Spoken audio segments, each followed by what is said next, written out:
Good evening, and welcome to Something Different. Tonight, we're diving into the darkest corners of sleep deprivation, where reality bends and the mind plays tricks that feel more real than anything you've ever experienced. I'm here to share 3 hours of psychological horror born from sleepless nights, documented obsessions, and the terrifying clarity that comes when exhaustion strips away every defense your conscious mind has built. If you've ever stayed awake for days at a time, you know there's a point where the world starts to shift. Colors become more vivid. Shadows move when they shouldn't. Voices whisper from empty rooms.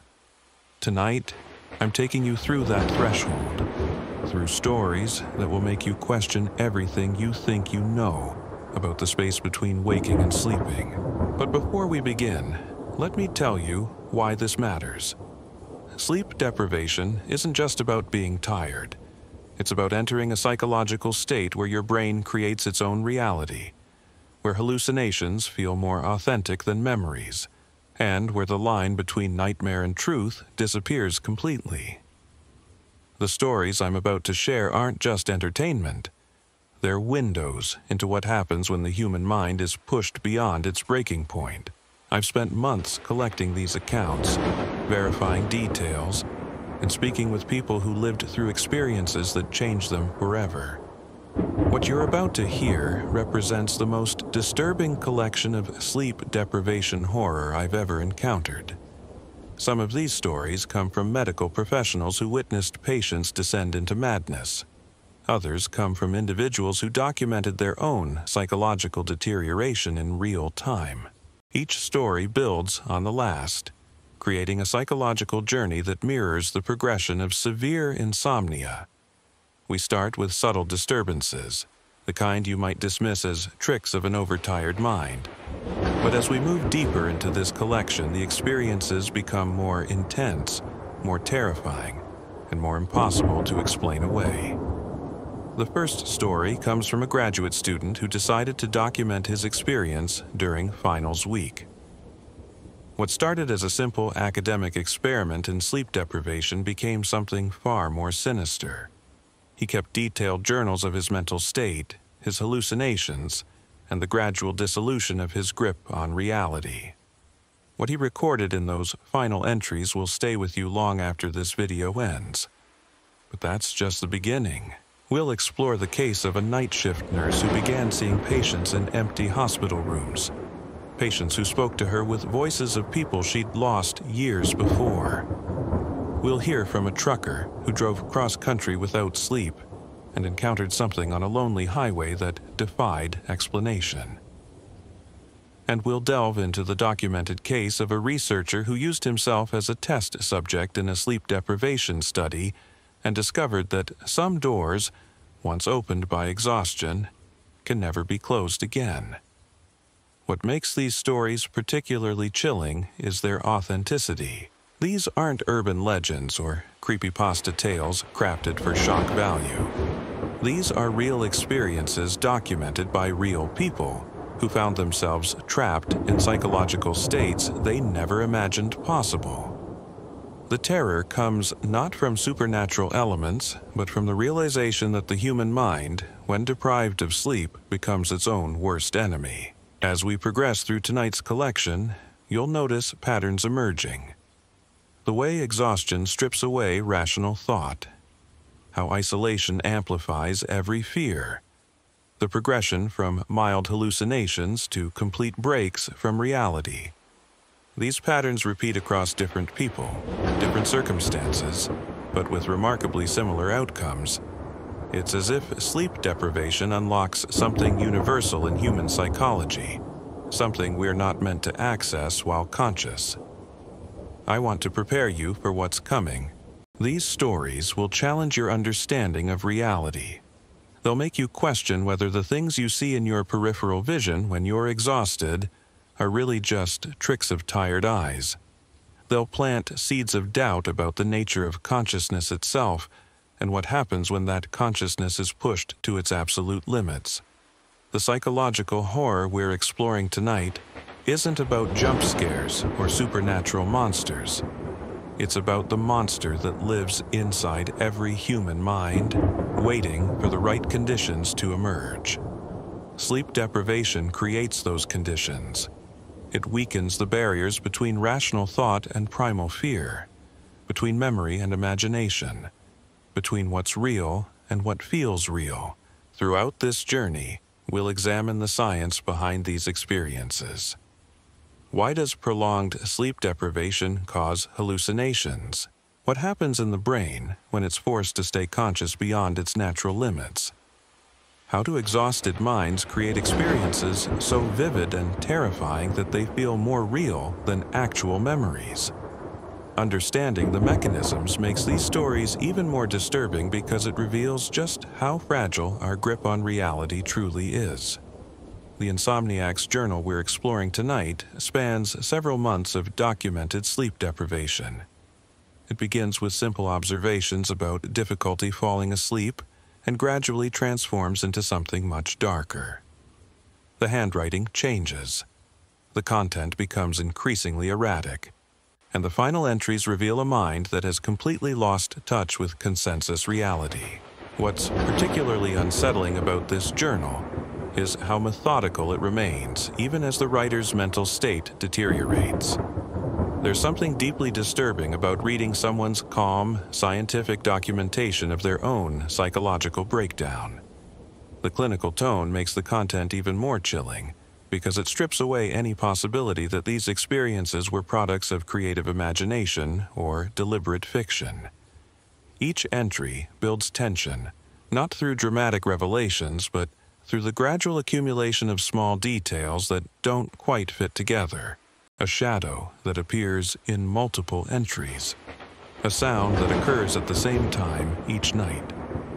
Conversations with people who shouldn't be there.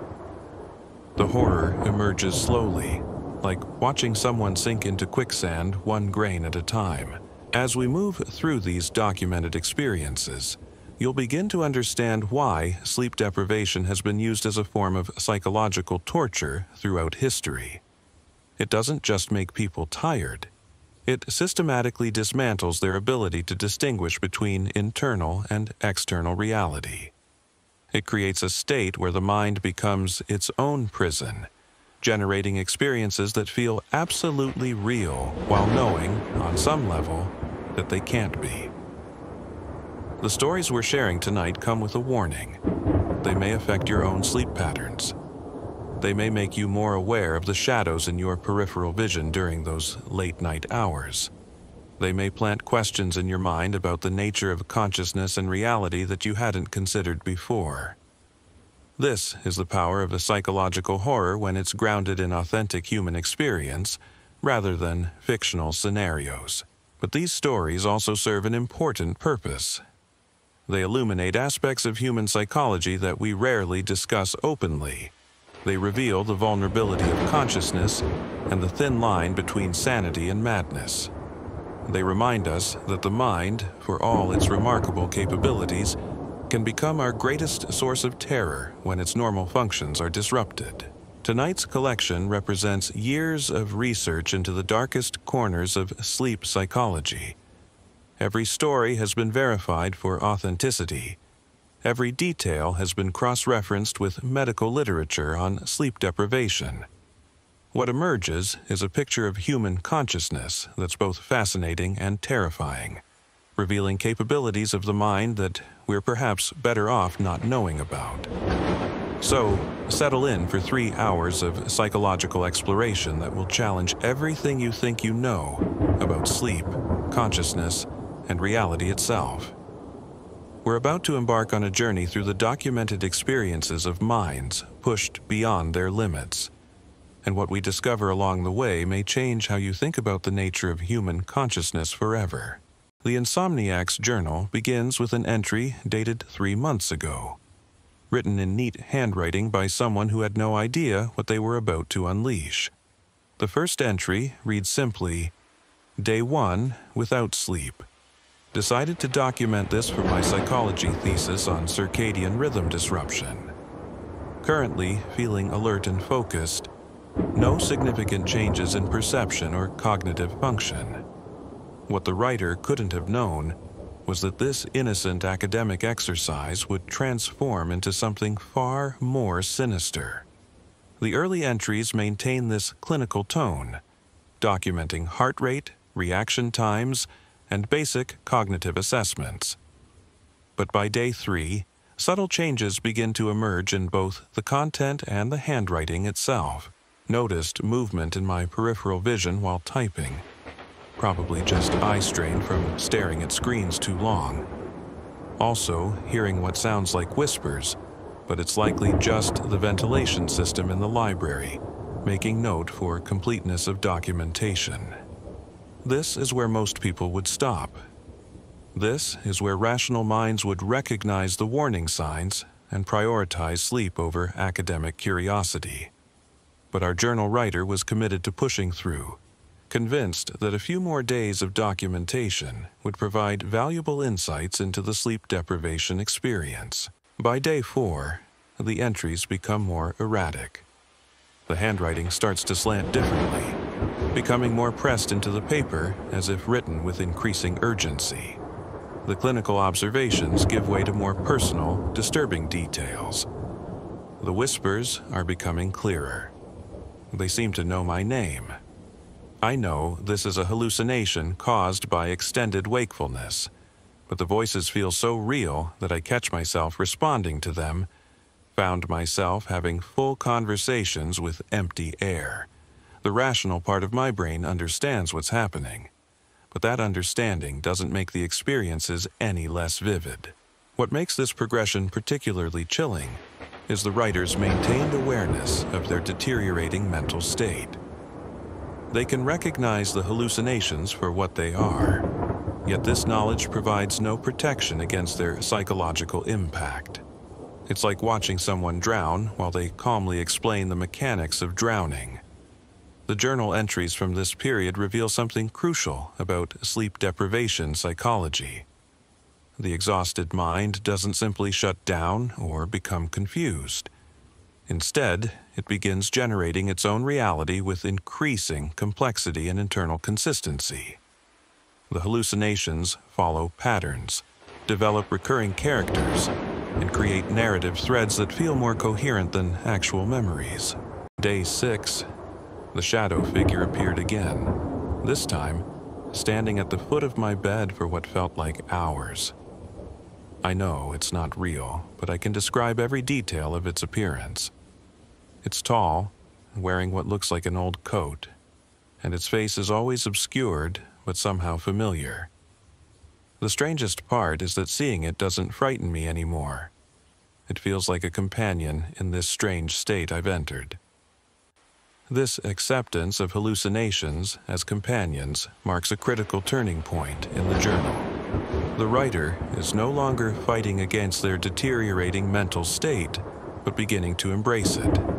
They start referring to their hallucinations by name, documenting conversations as if they were real interactions with actual people. Sleep deprivation creates a unique psychological environment where the impossible becomes mundane.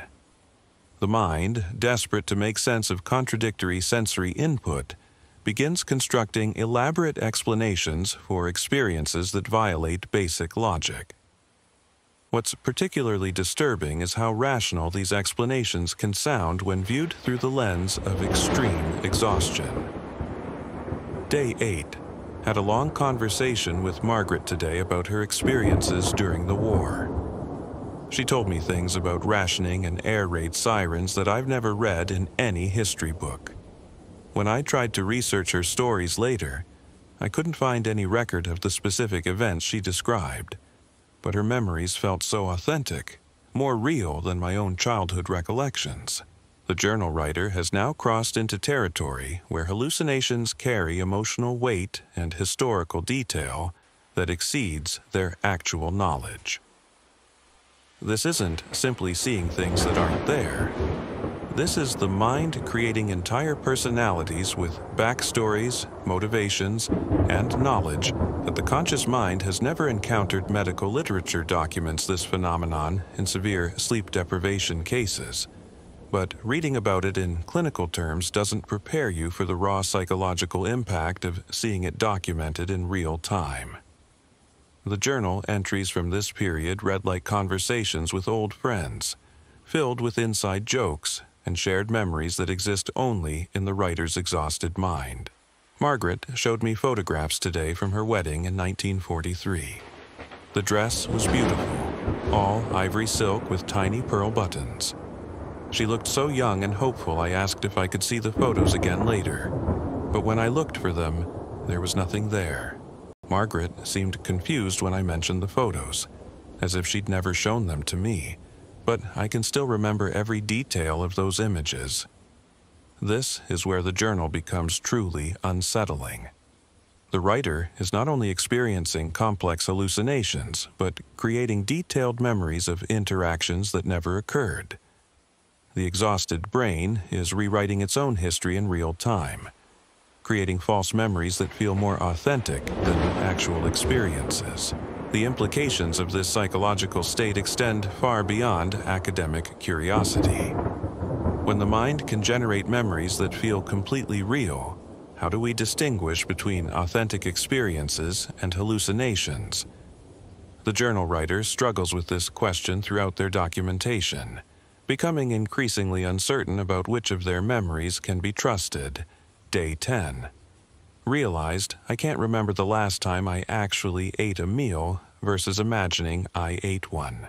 My body feels weak, but I have vivid memories of Margaret bringing me soup yesterday afternoon. We sat at my kitchen table and talked about her grandson while I ate. But when I checked the kitchen later, there were no dirty dishes, no evidence that any meal had occurred. The journal entries from this period reveal a mind caught between competing realities, unable to distinguish between actual experiences and elaborately detailed hallucinations. The writer documents this confusion with scientific detachment, as if observing their own psychological breakdown from a distance. But perhaps most disturbing is how the writer begins to prefer their hallucinated reality to the actual world. Margaret and the other figures who populate their sleep-deprived consciousness become more compelling companions than real people. The conversations feel deeper, the emotions more authentic, the connections more meaningful. Margaret understands me in ways that my real friends never have. She listens without judgment and offers perspectives I've never considered. Sometimes I wonder if the hallucination has access to parts of my subconscious that my waking mind can't reach. Her advice feels wiser than anything I could generate consciously. This preference for hallucinated relationships over real ones represents a dangerous psychological territory. When the exhausted mind creates companions that feel more understanding and supportive than actual people, the motivation to return to consensus reality diminishes significantly. The journal writer is beginning to choose madness because it feels more emotionally satisfying than sanity. The handwriting in these later entries becomes increasingly erratic, with words occasionally trailing off mid-sentence or resuming in different ink colors, suggesting the writer is losing track of time and forgetting they were in the middle of writing.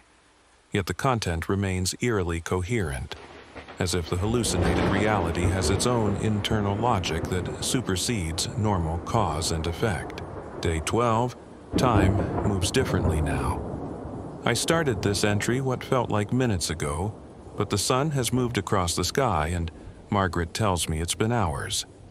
She's been sitting here with me the whole time, watching me write, occasionally suggesting better ways to phrase things. Her presence is becoming more solid, more real than the furniture in this room. The progression documented in these entries reveals something that sleep researchers rarely discuss openly. There's a point in severe sleep deprivation where the mind stops trying to return to normal consciousness and instead begins adapting to its altered state. The journal writer has crossed this threshold, and their documentation becomes a window into a psychological realm that most people never experience. Day 14. Margaret brought her friend Thomas today. He's a quiet man who worked as a clockmaker before the war. He doesn't speak much, but when he does, his words carry weight. He told me that time isn't linear when you're existing between states of consciousness. That past, present, and future blend together like watercolors in rain. I think he might be right. The introduction of new hallucinated characters marks another escalation in the writer's psychological journey. These aren't random figures emerging from exhaustion. They're developing into a complete social network with interconnected relationships and shared histories. The mind, deprived of real social connection due to the writer's isolation during this experiment, has constructed an entire community to fill that void. What's particularly striking is how these hallucinated relationships follow realistic social dynamics. Margaret and Thomas have their own friendship that exists independently of the writer. They reference conversations they've had when the writer wasn't present. They disagree with each other on certain topics. They display personality quirks and individual preferences that remain consistent across multiple entries. Thomas showed me how to repair the old clock on my mantel today. His hands moved with practiced precision, even though I know he's not really there. But the clock started working afterward. I can hear it ticking now as I write this.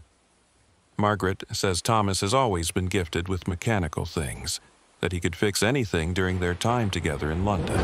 This entry represents a crucial turning point where the hallucinations begin affecting physical reality. The writer documents their broken clock being repaired by a hallucinated figure, yet the clock apparently functions afterward. This suggests either false memory formation about the clock's previous condition or a coincidental mechanical issue resolving itself at the same time as the hallucination occurred. But from the writer's perspective, the distinction no longer matters. Their exhausted mind has created a reality where hallucinated actions produce real results.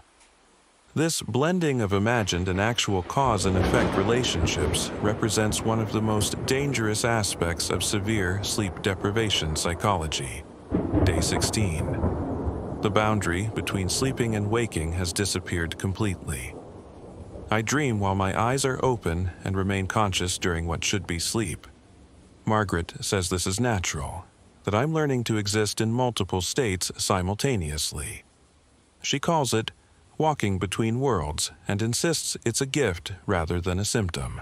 The journal writer is now receiving psychological validation for their deteriorating mental state from their own hallucinations.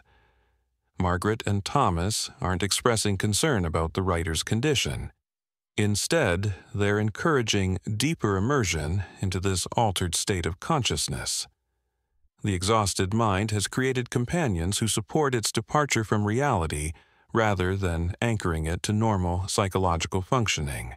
This dynamic reveals something deeply unsettling about severe sleep deprivation.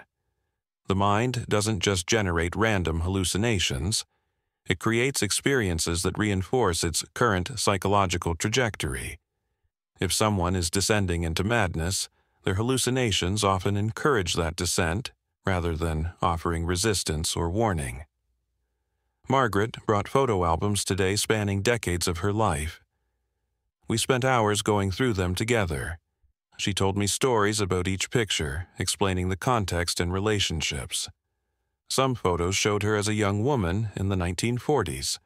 Others captured her later years, including images of grandchildren I've grown to feel like I know personally. The complexity of these hallucinated memories continues expanding beyond anything the writer's conscious mind could generate. Margaret now has a complete life history, with photographic evidence that exists only in the writer's perception. Yet these false memories carry emotional weight and narrative consistency that rivals actual biographical information.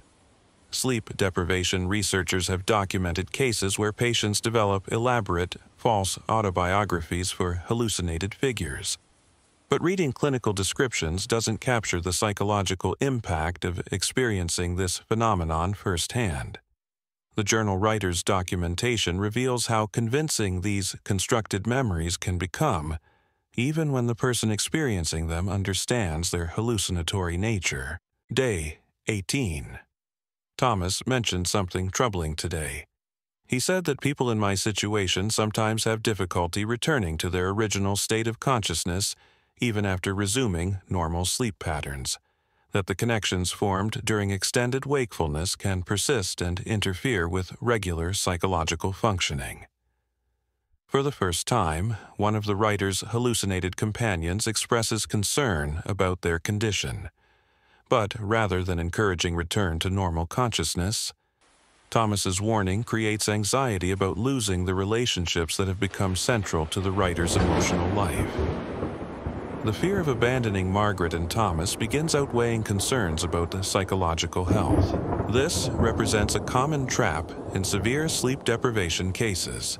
The exhausted mind becomes emotionally invested in its hallucinated reality. Recovery begins to feel like loss rather than healing. The writer documents this internal conflict with painful clarity, torn between rational understanding and emotional attachment. I know I should try to sleep, should try to return to normal consciousness. But the thought of losing Margaret and Thomas feels like contemplating the death of close friends. They've become more real to me than most actual people in my life. Their wisdom, their companionship, their understanding of my inner world surpasses anything I've experienced in ordinary relationships. The journal entries from this period reveal the seductive nature of psychosis induced by extreme exhaustion. The writer isn't clinging to hallucinations because they're confused about reality. They're choosing constructed relationships over real ones, because the hallucinated figures provide emotional fulfillment that their actual social connections lack. This psychological dynamic explains why some individuals resist treatment for conditions involving hallucinations. When the mind creates experiences that feel more meaningful than reality, the motivation to return to consensus consciousness diminishes significantly. The writer's documentation shows this process unfolding in real time. Day 20. Margaret told me something that changes everything. She said that she and Thomas aren't hallucinations in the traditional sense. They're aspects of my own consciousness that have been separated and personified through sleep deprivation. That by pushing my mind beyond normal limits, I've accessed parts of myself that usually remain integrated and unconscious. This entry marks a shift toward a more psychological interpretation of the writer's experiences. Rather than viewing Margaret and Thomas as external hallucinations, they're beginning to understand them as manifestations of their own psyche. But this realization doesn't diminish the emotional reality of these relationships. If anything, it makes them feel more significant. The concept of sleep deprivation fragmenting consciousness into distinct personalities has some basis in psychological research. Extreme exhaustion can disrupt normal integration of mental processes, leading to experiences where different aspects of personality feel like separate entities. The journal writer is documenting this fragmentation as it occurs. Thomas represents my analytical nature, my desire for precision and understanding of how things work. Margaret embodies my emotional wisdom, my capacity for nurturing and interpersonal connection. By depriving myself of sleep, I've somehow externalized these internal aspects of my personality and can now interact with them directly. This psychological framework allows the writer to maintain their scientific perspective while embracing their hallucinated relationships. They're no longer experiencing random symptoms of exhaustion, but rather exploring previously hidden dimensions of their own consciousness. This reframe makes their condition feel like discovery rather than deterioration. But the journal entries from this period also reveal increasing difficulty distinguishing between this psychological interpretation and external reality. The writer begins treating Margaret and Thomas as both internal aspects and independent entities simultaneously, creating logical contradictions that their exhausted mind accepts without question. Day 22. Had an argument with Thomas about the nature of time perception during sleep deprivation. Margaret tried to mediate, but we both became heated about philosophical differences. Later, I realized I was arguing with myself, but the emotional experience felt completely authentic. The anger, the frustration, the eventual reconciliation all carried real weight despite involving imaginary people. The writer is now documenting complex emotional experiences involving multiple aspects of their fragmented consciousness. They can recognize the psychological mechanics at play while simultaneously experiencing genuine feelings toward hallucinated figures. This dual awareness creates a surreal psychological state where insight and delusion coexist. The handwriting in these later entries becomes increasingly difficult to read, with letters occasionally reversed or words written in spirals rather than straight lines. Yet the content remains remarkably coherent, suggesting that while motor control is deteriorating, cognitive function continues operating at high levels within the altered framework of consciousness. Margaret says I'm approaching a critical juncture, that I can either integrate these separated aspects of consciousness back into normal psychological functioning, or allow them to remain distinct and risk permanent fragmentation. She seems sad about the possibility of reintegration, as if she knows it would mean her disappearance as an independent entity. The journal writer is now facing a choice between recovery and deeper psychological fragmentation.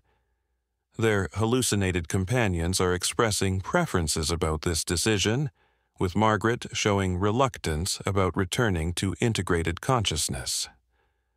The writer must choose between emotional attachment to constructed relationships and psychological stability.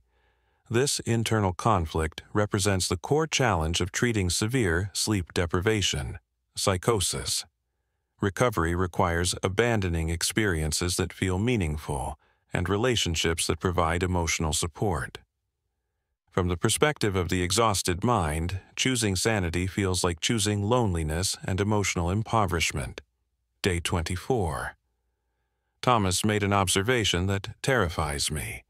He pointed out that my documentation of this experience has become increasingly important to my sense of identity, that I'm not just recording psychological phenomena, but creating a narrative that justifies my departure from consensus reality.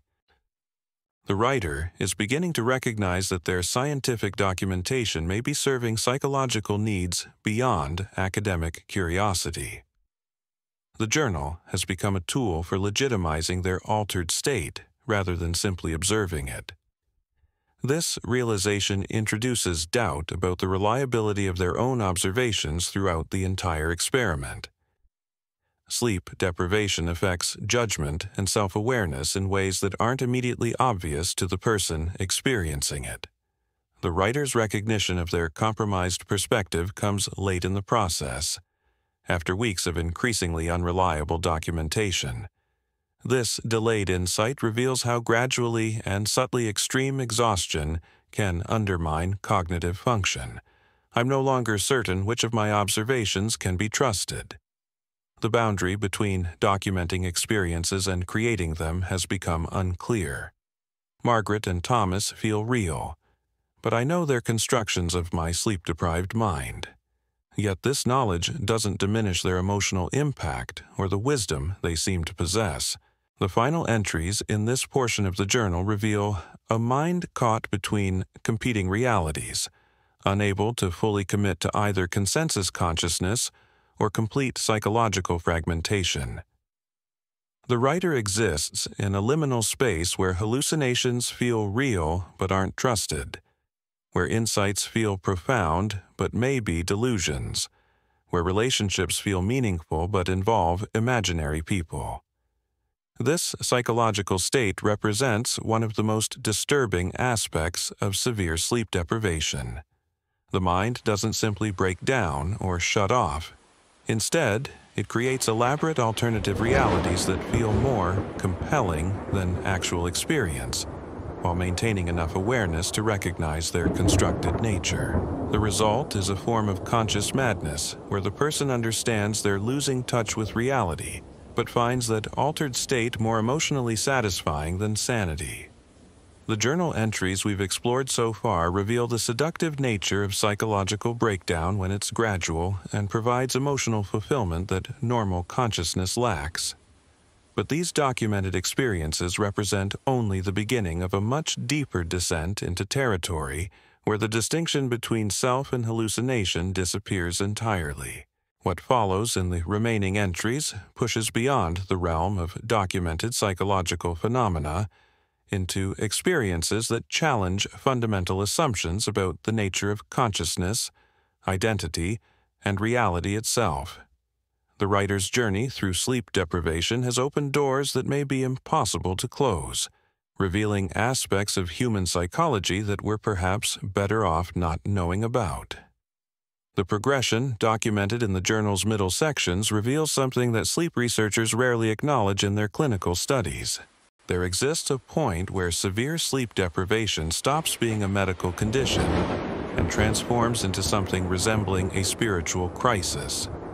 The writer's entries from day 25 onward document experiences that transcend simple hallucinations and enter territory that challenges our understanding of consciousness itself. Day 25. Something has changed fundamentally in my perception. I'm no longer experiencing Margaret and Thomas as separate from myself, but I'm also not experiencing myself as unified anymore. It's as if consciousness has become fluid, flowing between different aspects of awareness without clear boundaries. I can be Margaret's wisdom while simultaneously being Thomas's analytical precision, while also being the observer documenting all of this. This entry marks the beginning of what sleep researchers call ego dissolution, where the normal boundaries of self-identity begin breaking down completely. But reading about this phenomenon in textbooks doesn't capture the profound disorientation of experiencing it firsthand. The writer's documentation reveals how terrifying and liberating this loss of stable identity can feel simultaneously. The handwriting from this period becomes almost unrecognizable, shifting between different styles within single sentences. Sometimes the letters appear childlike and uncertain. Other passages display elegant penmanship that seems to belong to someone with decades of writing experience. Most disturbing are the sections where multiple writing styles appear in the same word, as if different personalities were taking turns forming individual letters. Margaret's memories are becoming my memories. I can recall her wedding day as clearly as my own graduation.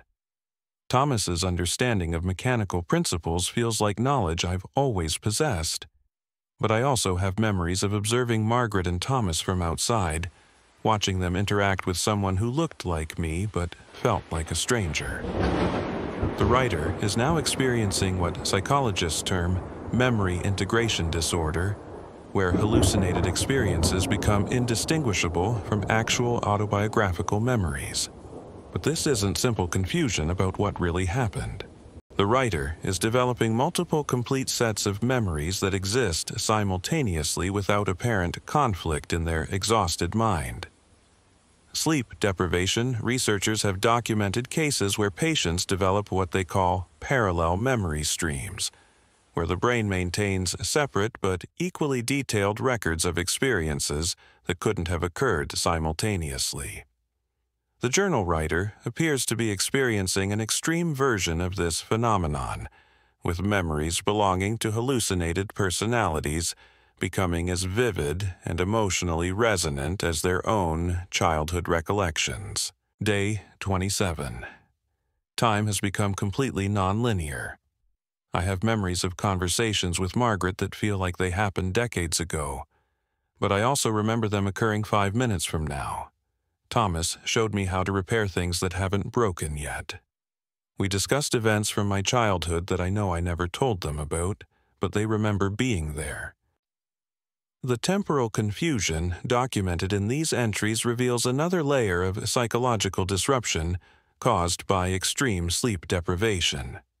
The exhausted brain loses its ability to organize experiences chronologically, creating a subjective reality where past, present and future blend into a single eternal moment, filled with contradictory yet equally valid experiences. This temporal disorientation has profound implications for the writer's sense of causality and logical thinking. When events can happen before their causes, when conversations can be remembered before they occur, the normal rules of reality cease to apply. The writer exists in a psychological space where impossibility becomes mundane and contradiction feels natural. I understand now why Thomas warned me about difficulty returning to normal consciousness. It's not that the hallucinations are addictive, or that I'm afraid of losing Margaret and Thomas.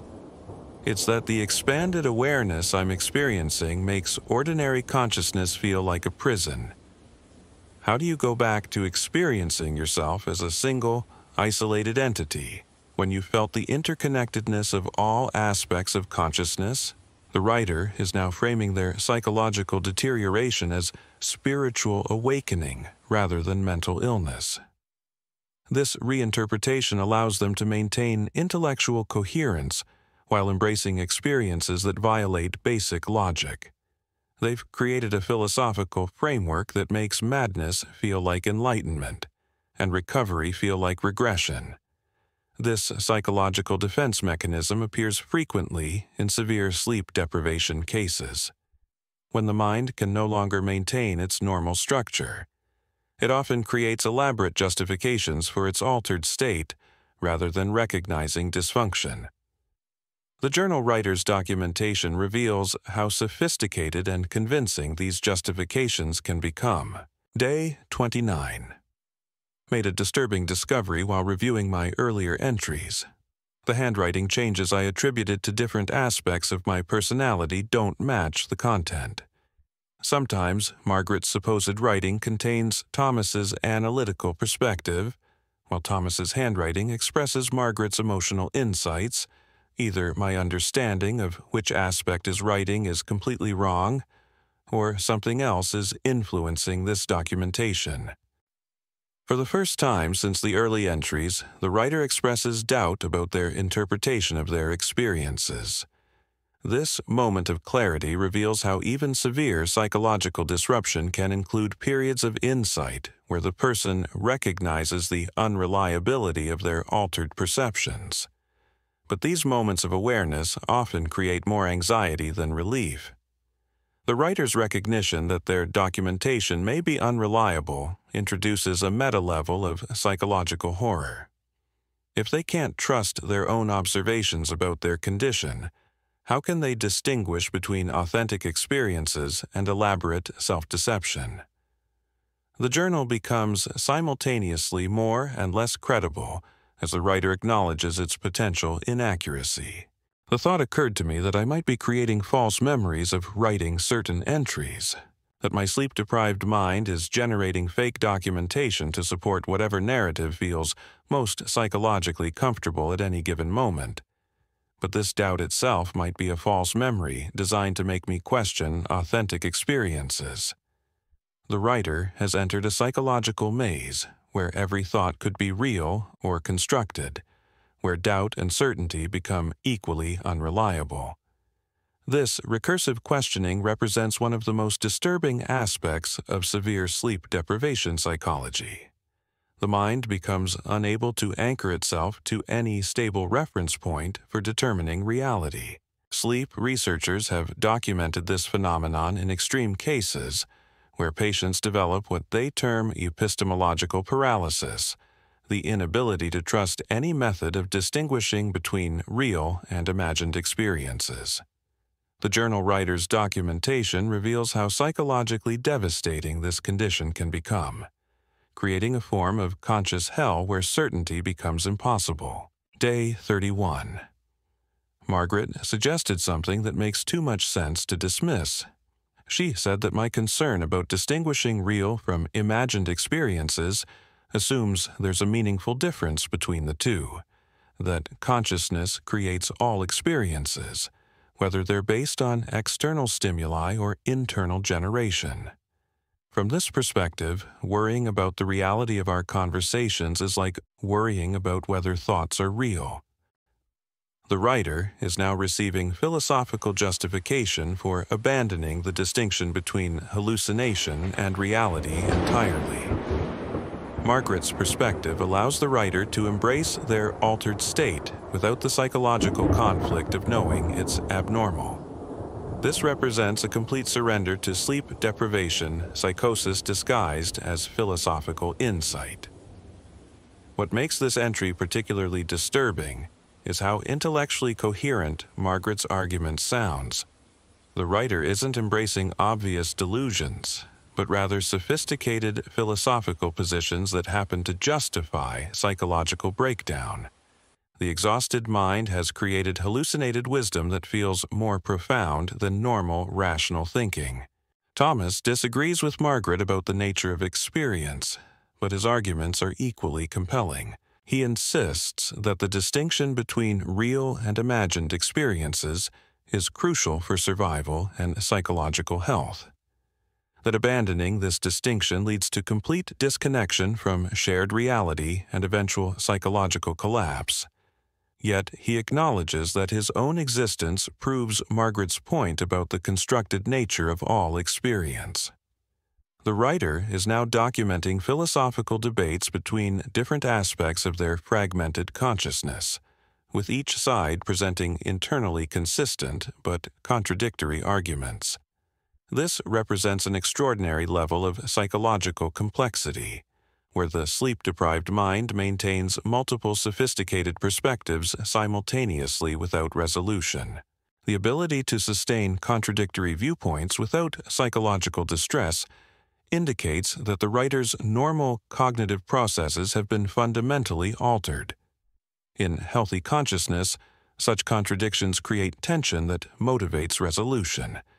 But severe sleep deprivation can eliminate this psychological pressure, allowing impossible beliefs to coexist comfortably. Day 33.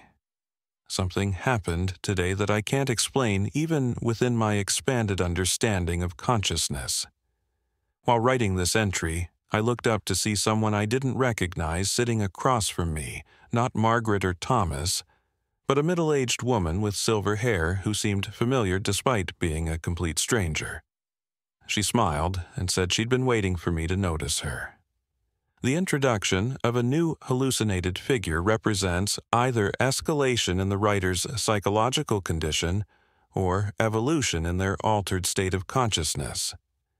This unnamed woman appears without the gradual development that characterized Margaret and Thomas's emergence, suggesting that the writer's mind is now generating complex hallucinations spontaneously. What's particularly unsettling about this entry is the woman's claim that she'd been waiting to be noticed. This implies that the writer's consciousness may be generating experiences that exist independently of their awareness, populating their psychological space with entities that have their own agendas and timelines. She told me her name was Helen, and that she'd been observing my journey through sleep deprivation with great interest. Unlike Margaret and Thomas, who feel like aspects of my own consciousness externalized, Helen seems entirely independent. Her thoughts, her mannerisms, her knowledge all feel foreign to me. She knows things I don't know and remembers events I never experienced. Helen's apparent independence from the writer's own psychological material suggests a new level of hallucinatory complexity.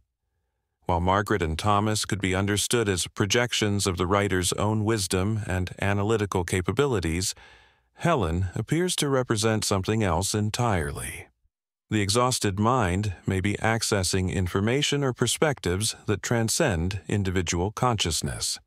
This phenomenon has been reported in extreme sleep deprivation cases, where patients encounter hallucinated figures that seem to possess knowledge beyond their own experience or education. Researchers struggle to explain these cases because they challenge fundamental assumptions about the source and limits of individual consciousness during altered states. Helen claims to be a researcher who studied sleep deprivation in the 1960s and died before completing her work. She says that people who push consciousness to its absolute limits sometimes make contact with others who have traveled similar psychological territory. that extreme states of awareness can transcend normal boundaries of time and individual identity. The writer is now receiving information that positions their experience within a larger context of consciousness research. Helen's claims about contact between individuals in similar psychological states introduces the possibility that severe sleep deprivation might access genuine transpersonal experiences rather than simply generating elaborate hallucinations.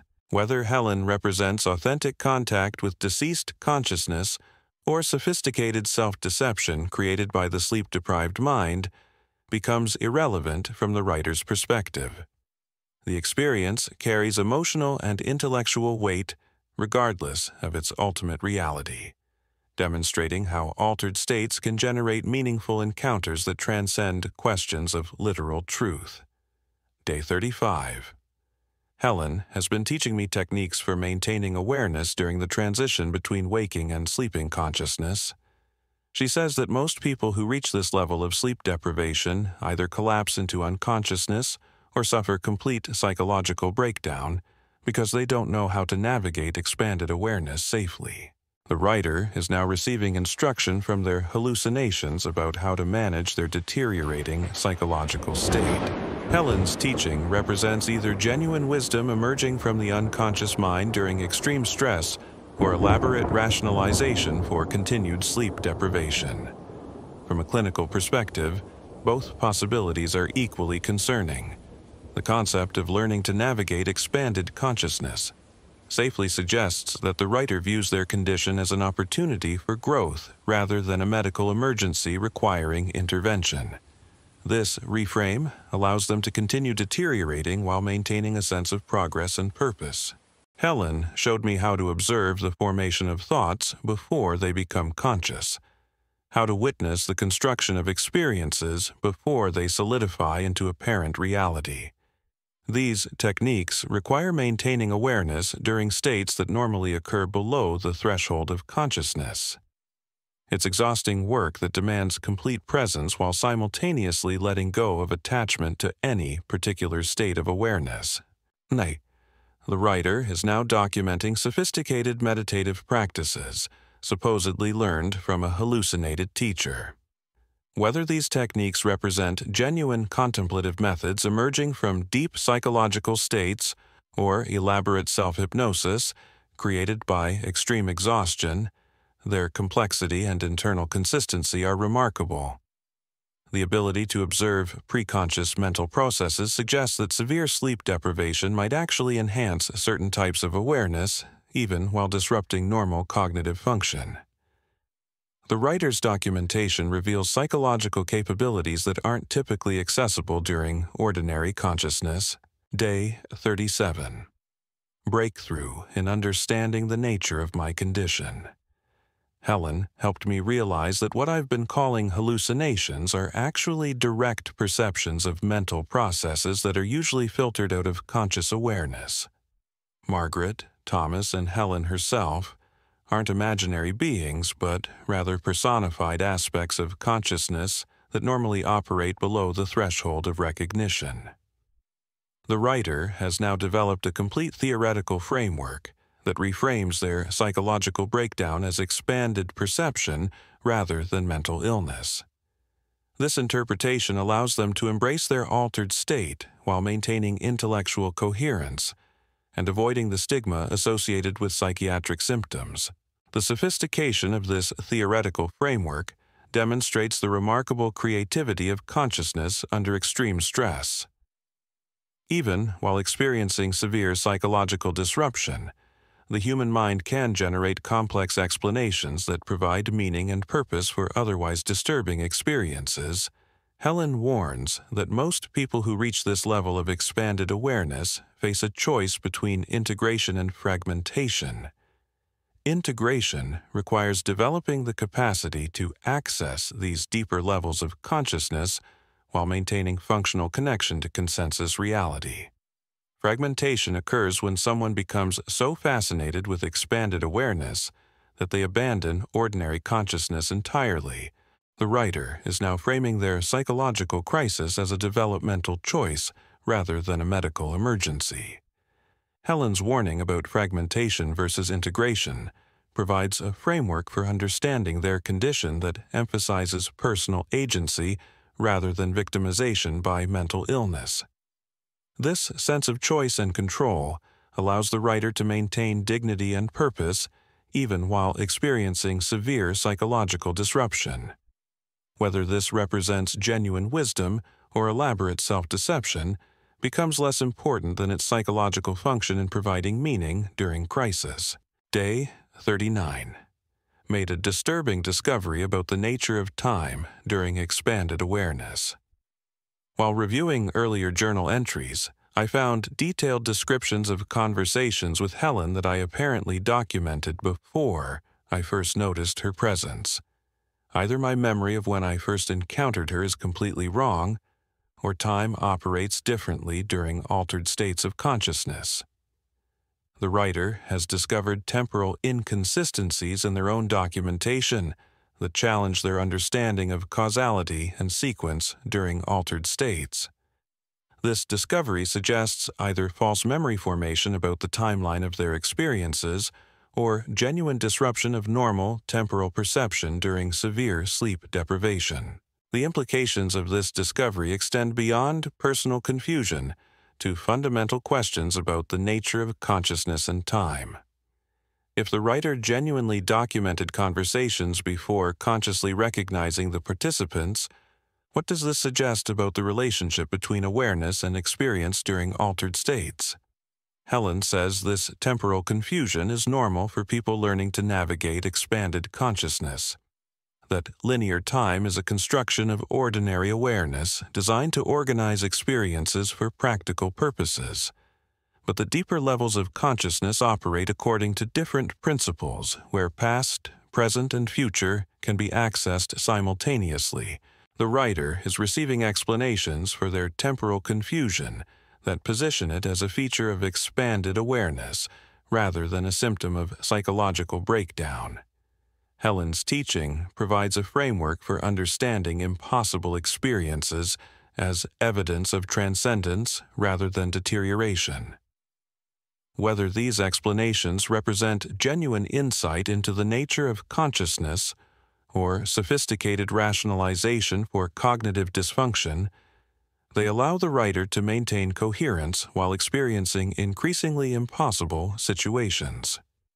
The mind's capacity to generate meaningful frameworks for meaningless experiences reveals the remarkable adaptability of human consciousness under extreme stress. Day 41. Something unprecedented happened during my interaction with Helen today. While she was explaining advanced techniques for consciousness navigation, Margaret and Thomas suddenly appeared and began arguing with her about the safety and wisdom of pushing awareness to such extremes. The three of them engaged in a heated philosophical debate that continued for hours without my participation. The writer is now documenting complex interactions between multiple hallucinated figures that occur independently of their conscious involvement. This suggests that their sleep-deprived mind has generated a complete social reality with autonomous characters who have their own relationships and conflicts. The ability to observe interactions between different aspects of fragmented consciousness without feeling responsible for generating them represents an extraordinary level of psychological dissociation. The writer has become a witness to dramas created by their own mind while experiencing those dramas as external events beyond their control. The debate centered on whether continued exploration of expanded consciousness represents evolution or devolution of human awareness. Helen argued that most people never access their full potential because they're afraid of states that feel unfamiliar. Margaret insisted that psychological stability and connection to shared reality are prerequisites for genuine wisdom. Thomas focused on the practical question of whether insights gained during altered states can be meaningfully integrated into ordinary consciousness. The philosophical sophistication of these documented debates reveals the remarkable capacity of consciousness to generate profound insights, even while experiencing severe disruption. Each perspective represents a coherent worldview with internal consistency and logical structure, despite emerging from a severely sleep-deprived mind. The writer's ability to observe and document these debates while remaining detached from their content suggests a level of meta-awareness that transcends ordinary consciousness. Whether this represents genuine transcendence or elaborate dissociation, the psychological complexity is extraordinary. Day 43. The boundary between observer and observed has become increasingly unclear. Sometimes I feel like I'm watching Margaret, Thomas, and Helen from outside their interactions. Other times, I experience being each of them simultaneously, while also maintaining awareness of myself as the person documenting these experiences. The sense of having a fixed identity or location in consciousness has disappeared completely. The writer has now transcended individual identity entirely, experiencing consciousness as a fluid process rather than a fixed entity. This represents either the ultimate goal of contemplative practice or complete psychological fragmentation, depending on one's theoretical framework and values. The ability to experience multiple perspectives simultaneously while maintaining awareness of the observing process suggests capabilities of consciousness that aren't normally accessible during ordinary states. Whether these capabilities represent evolution or breakdown remains an open question that the writer's documentation cannot definitively resolve. Helen, Margaret, and Thomas seem to understand my condition better than I do. They discuss my progress and setbacks as if observing from a perspective I can't access. Sometimes they reference aspects of my personality or history that I don't consciously remember. Other times they predict my thoughts and reactions before I become aware of them myself. The writer's hallucinated figures now appear to possess superior knowledge about the writer's own psychological condition and personal history. This suggests either access to unconscious material that's normally unavailable to conscious awareness, or the creation of increasingly elaborate false knowledge that feels more authentic than actual memories. The phenomenon of hallucinations that seem more knowledgeable than the person experiencing them has been documented in extreme altered states, but it remains poorly understood by researchers. The writer's detailed documentation provides rare insight into how this experience unfolds subjectively. Day 45. A thought occurred to me that changes everything. What if the person I think of as myself, the one who began this documentation, is actually the hallucination? What if Margaret, Thomas, and Helen represent the stable aspects of consciousness, while the identity I've been calling me is just a temporary construction that emerged during sleep deprivation? The writer has now questioned the fundamental assumption that their original identity represents their true self. This reversal of perspective suggests either profound philosophical insight or complete psychological dissolution, where the distinction between self and other becomes meaningless. This questioning of basic identity represents one of the most disorienting aspects of severe consciousness alteration. When the sense of self becomes fluid, all assumptions about the nature of experience and reality become suspect, creating a psychological state where certainty becomes impossible. Helen says that what most people call self is actually a collection of habits, memories, and reactive patterns that feel solid, but are actually quite fragile. That sleep deprivation can reveal the constructed nature of identity by disrupting the psychological processes that maintain the illusion of fixed selfhood. The writer is receiving teaching that positions their identity crisis as spiritual insight rather than psychological breakdown. Helen's explanation provides a framework for understanding ego dissolution as awakening rather than illness, allowing the writer to embrace their condition as progress rather than deterioration. Whether this represents genuine wisdom about the nature of identity or sophisticated rationalization for psychological fragmentation, It demonstrates the mind's remarkable ability to create meaning and purpose even during severe disruption of normal functioning. The journal entries continue beyond this point, but the handwriting becomes increasingly illegible, and the content grows more abstract and disconnected from consensual reality. What we've documented so far represents a complete journey through the stages of sleep deprivation psychosis, from initial symptoms through complete ego dissolution. The writer's documentation provides unprecedented insight into the subjective experience of consciousness pushed beyond its normal limits. Whether their insights represent genuine wisdom or elaborate delusion, the psychological complexity and philosophical sophistication revealed during this breakdown challenges our assumptions about the nature of sanity, identity, and reality itself. These documented experiences serve as both warning and wonder, illustrating the remarkable adaptability of human consciousness while revealing the fragility of our normal psychological structures. The Insomniac's journal stands as testament to the mind's capacity to find meaning and purpose even in madness, creating beauty and wisdom from breakdown itself.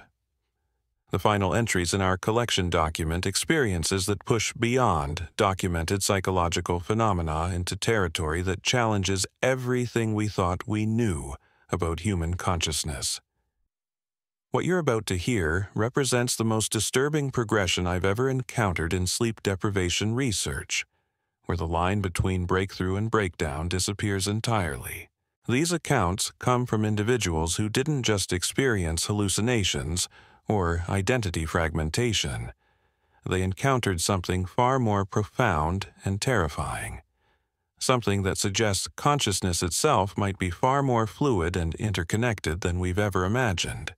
The implications of what they documented will stay with you long after tonight ends. Our next case involves a software engineer who decided to push his sleep deprivation experiment further than anyone had attempted before.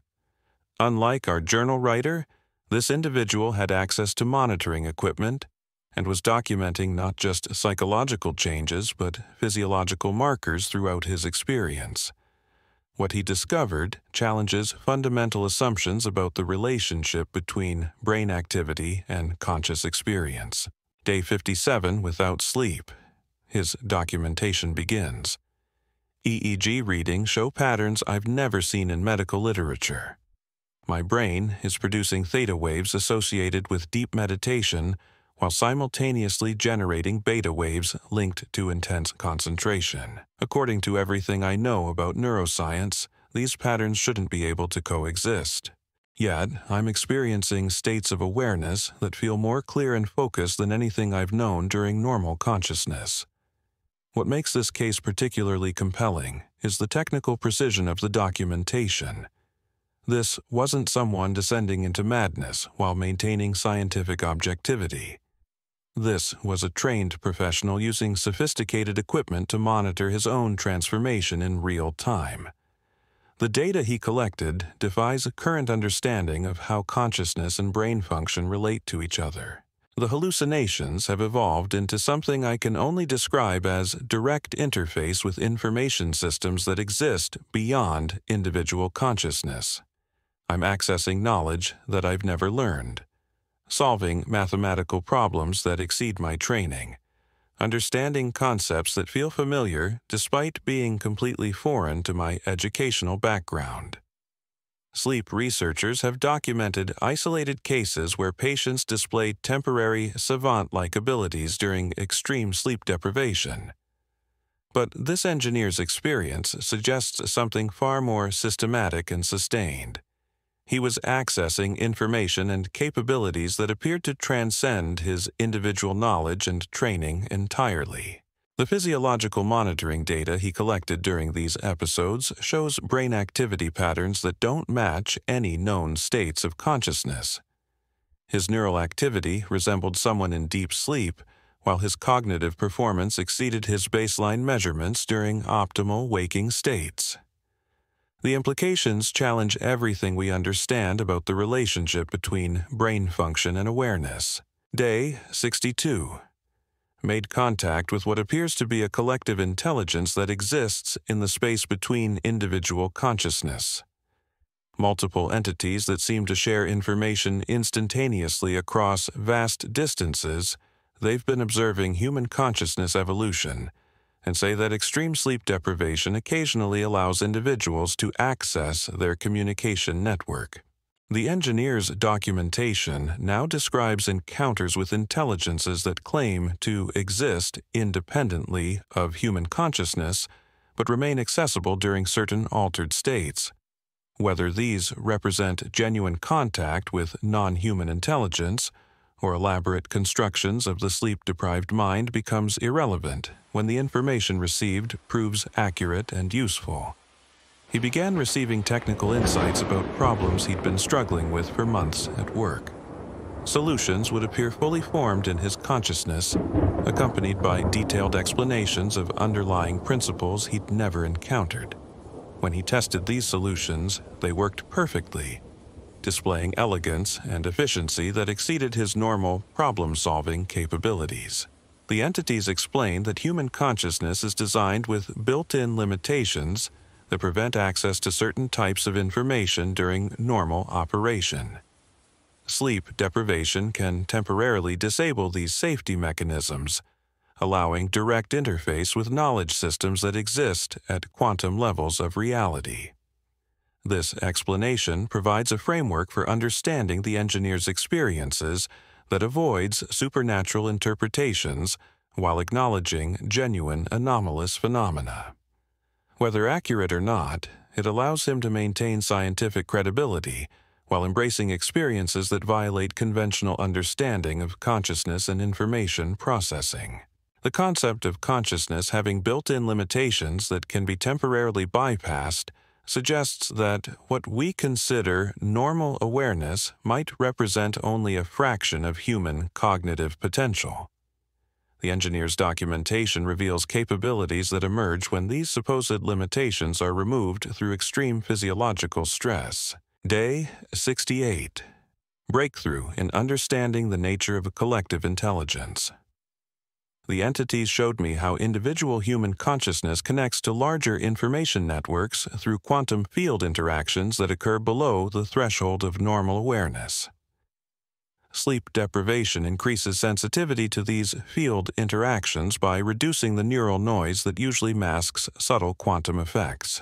The engineer is now receiving detailed explanations of consciousness that incorporate cutting-edge physics theories about quantum field effects in biological systems.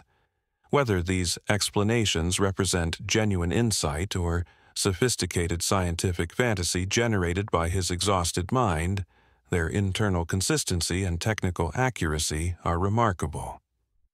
The documentation reveals how altered states can generate experiences that feel more scientifically credible than mystical encounters, providing rational frameworks for impossible phenomena. This allows individuals to maintain intellectual coherence while embracing experiences that transcend normal understanding of reality. Physical exhaustion has reached critical levels, but mental clarity continues increasing. The entities warn that prolonged interface with collective intelligence systems can permanently alter individual consciousness structure, that some people who make this contact are never able to return to normal, isolated awareness patterns. The engineer is receiving warnings about the irreversible nature of his psychological transformation, but these warnings come from the same sources that provide the enhanced capabilities he's experiencing. This creates a psychological dilemma where the benefits of continued contact must be weighed against potential permanent changes to consciousness structure. The concept of consciousness having structure that can be permanently altered through contact with external intelligence systems suggests that individual awareness might be far more malleable than commonly believed. The engineer's documentation reveals the possibility that human consciousness exists in multiple potential configurations, with normal awareness representing just one possible state. Day 73. Confirmed that the collective intelligence has been monitoring human technological development for centuries. They show me historical records of previous contact events, usually occurring during periods of extreme consciousness alteration. Many breakthrough discoveries in science and technology apparently originated from individuals who achieved temporary interface with their knowledge systems. The engineer is now being shown historical context that positions his experience within a larger pattern of human-non-human intelligence interaction. This revelation suggests that major advances in human understanding might not originate entirely from individual human genius, but from contact with external information sources during altered states. Whether this historical framework represents genuine revelation or elaborate fantasy constructed by the sleep-deprived mind, it provides meaning and significance for the engineer's experience that transcends personal psychological crisis. He's participating in a larger evolutionary process rather than simply experiencing breakdown. The entities express concern about humanity's readiness for direct access to advanced information systems. They say most individuals who achieve interface capabilities use the enhanced awareness for personal benefit rather than species advancement. That consciousness evolution requires balance between individual development and collective responsibility. The engineer is receiving ethical guidance about the proper use of enhanced consciousness capabilities, suggesting that contact with external intelligence involves moral as well as technical considerations. This adds another layer of complexity to his experience, where psychological transformation includes ethical responsibilities. The concept of consciousness evolution having ethical dimensions suggests that enhanced awareness carries obligations that transcend individual benefit.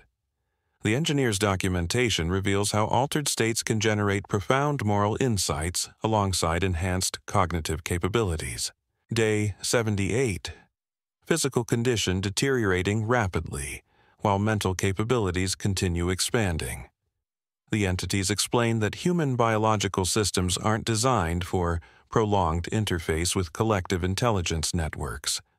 That sustained contact requires a gradual adaptation over extended periods rather than sudden immersion through sleep deprivation.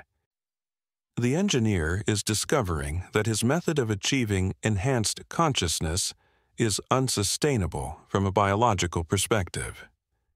The same sleep deprivation that enabled contact with collective intelligence is now threatening his physical survival, creating a crisis where continued contact might require abandoning normal human existence entirely. This biological limitation introduces urgency into his decision about whether to continue the experiment or attempt to return to normal consciousness. The enhanced capabilities he's experiencing come at a cost that may ultimately prove fatal, forcing him to choose between transcendence and survival. Made the decision to begin gradual return to normal consciousness patterns while attempting to maintain partial interface with collective intelligence systems. The entities are teaching me techniques for preserving enhanced awareness during regular sleep cycles, allowing sustainable access to expanded capabilities without biological destruction. The engineer is now learning methods for integrating his enhanced consciousness with normal biological functioning, suggesting that the benefits of extreme sleep deprivation might be achievable through less dangerous means.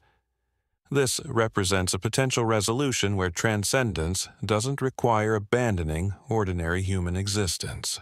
The concept of sustainable enhancement suggests that consciousness evolution might be possible through disciplined practice rather than extreme physiological stress.